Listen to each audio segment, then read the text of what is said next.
Qishda nima uchun bosh terisida qazg'oqlar hamda qichish kuchayadi? Birinchi sabab qishda havo sovuq bo'lishi hamda namlikning juda ham kamayib ketishi.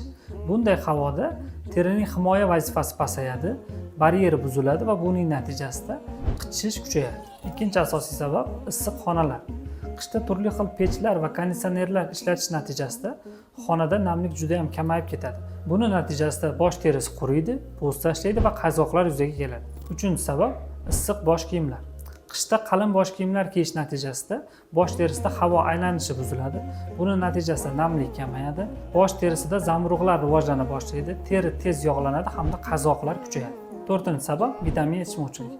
Qishda vitamin D, rux va B guruh vitaminlarining yetishmovchiligi juda ham ko'plab uchraydi. Buning natijasida ham bosh terisida qichishish va qazg'oqlar kuchayishi mumkin. Agar sizda ham shunga o'xshash soch va teri bilan bog'liq muammolar kuzatilsa, sizni Radeskiy Skin klinikasida kutib qolamiz.